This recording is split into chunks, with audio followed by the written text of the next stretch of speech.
নজর রাখবো পরের খবরে। বিজেপিতে ফিরলেন অর্জুন সিং। 2 বছর পর ঘর বাপসি অর্জুনের। লোকসভা ভোটে টিকিট না পেয়ে তৃণমূল ছাড়ার কথা আগেই ঘোষণা করেছিলেন তিনি। গতকাল আনুষ্ঠানিকভাবে যোগ দিলেন বিজেপিতে। অর্জুনের সঙ্গে বিজেপিতে যোগ দিয়েছেন শুভেন্দু অধিকারীর ভাই দিব্যেন্দু অধিকারীও। আপনাদের একবার শোনাই অর্জুন সিং বিজেপিতে যোগ দেওয়ার পর ঠিক কি বলেছেন, শুনুন। मैं भारतीय जनता पार्टी के माननीय श्री दुष्यंत गौतम जी का आभार प्रकट करता हूं, कृष्ण कुमार जी का आभार प्रकट करता हूं, अमित मालवीय जी का आभार प्रकट करता हूं, हमारे संजय मयूख जी हमारे भाई उनका भी आभार प्रकट करता हूं, हमारे साथ दिव्येंदु हमारे छोटे भाई हैं, वो और मैं आज दोनों आदमी भारतीय जनता पार्टी के परिवार में शामिल हुए हैं। माननीय राष्ट्रीय अध्यक्ष नड्डा जी के को अभिनंदन है मेरा।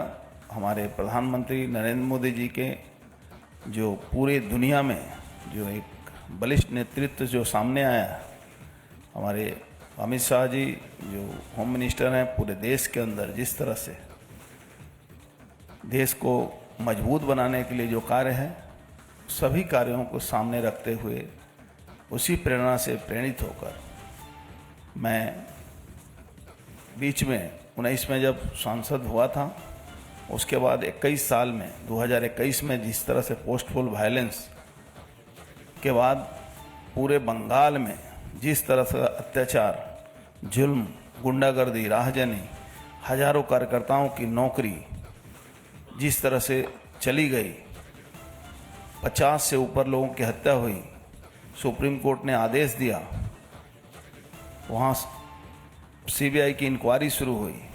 उस पोस्ट पोल वायलेंस में हमारे क्षेत्र में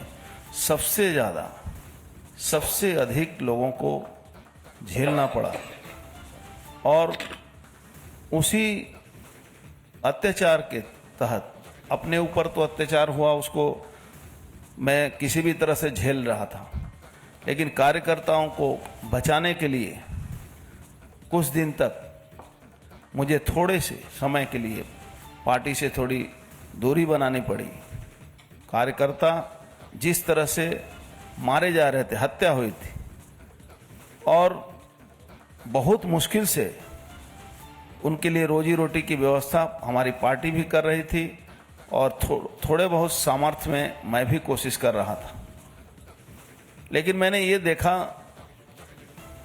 कि सरकारी तृणमूल पार्टी जो पश्चिम बंगाल की है, जो तृणमूल की सरकार जो वहाँ है, उसको कोई मतलब नहीं है। वो सिर्फ और सिर्फ पुलिस और गुंडों के बल पर अत्याचार करके शासन में बने रहना चाहती है।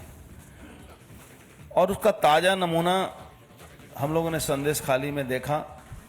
आपको मैं बताऊं, एक संदेश खाली नहीं, पूरा बॉर्डर इलाका से लेकर पूरे बंगाल का हर विधानसभा कहीं ना कहीं संदेश खाली की तरह वहाँ के लोग जी रहे हैं।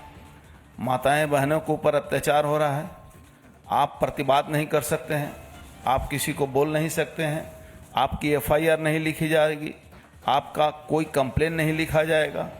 इस तरह का अत्याचार शायद ही दुनिया में, भारतवर्ष में तो छोड़ दीजिए, दुनिया में कहीं आपको देखने को नहीं मिलेगा। और भारतीय जनता पार्टी के परिवार को जो नेतृत्व हैं, उनको मैं अभिनंदन करता हूं कि मैं जो थोड़े समय के लिए सक्रियता मेरी भारतीय जनता पार्टी के साथ नहीं थी, उसके बावजूद भी मैं जब संदेश खाली की घटना के बाद बहुत उत्तेजित होने के कारण मैं जब पार्टी से संपर्क किया कि इस तरह से चुपचाप बैठा नहीं जा सकता है हमारे लिए, हम प्रतिवाद भी नहीं कर सकते हैं, हम बोल भी नहीं सकते हैं, हम फिर से भारतीय जनता पार्टी में अपना योगदान देना चाहते हैं। अगर आपका आशीर्वाद रहे तो निश्चित रूप से नरेंद्र मोदी जी जो हमारे प्रधानमंत्री हैं, जिस तरह से पूरे भारतवर्ष को आगे ले जा रहे हैं, बंगाल में अगर इस कुशासन से मुक्ति पाना है तो एकमात्र रास्ता है हमारे प्रधानमंत्री जी, वो जितना मजबूती से इस पश्चिम बंगाल को बचाने कोशिश कर रहे हैं और आने वाले दिन में उन्हीं के हाथ से ये बंगाल का उद्धार भी होगा और इस अत्याचारी शासन का अंत भी होगा, जहां प्रशासन और गुंडे एक साथ मिलकर अपराध को अंजाम देते हैं।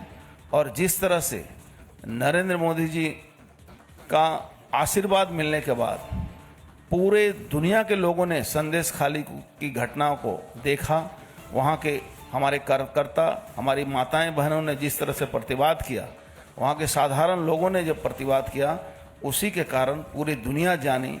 और सबसे बड़ा और एक कारण बंगाल के हमारे जो मतुआ भाई हैं, हमारे जो नमोसूद्रो भाई हैं, जिनको सीए का जो कानून लागू हो गया, उससे पूरे क्षेत्र में एक उनको रिकॉग्नाइज हुआ कि नहीं, वो आज रिफ्यूजी नहीं हैं।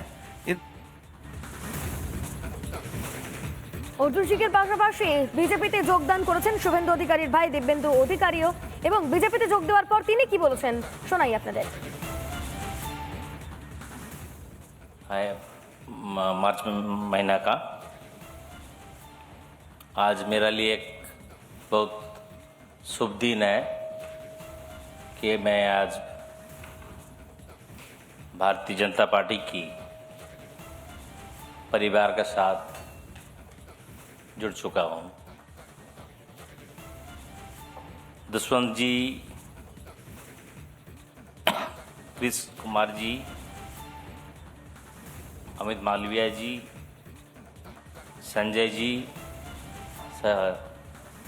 साथी मेरा अर्जुन सिंह जी, जिसका साथ मैं लोकसभा में काम कर चुका हूँ, आज देश की प्रधानमंत्री, हमारी नेता, सारा दुनिया की नेता माननीय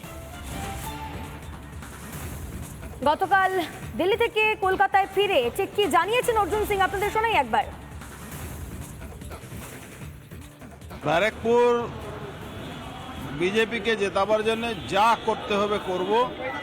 ব্যারাকপুরের মানুষকে নিয়ে যে লড়াই দেওয়ার, যেভাবে 19-এ লড়াই দিয়ে ব্যারাকপুরকে বিজেপির হাতে তুলে দেওয়া হয়েছিল, মোদিজি হাত শক্ত করা হয়েছিল, এবারও 24-এ ব্যারাকপুরকে জিতিয়ে আমরা মোদিজি হাত শক্ত করব। হ্যাঁ, সেটা তো পার্টি ঠিক করে 2-1 দিনের মধ্যে ঘোষণা হয়ে যাবে, তখন আপনারা জানতে পারবেন যে দাঁড়াবে।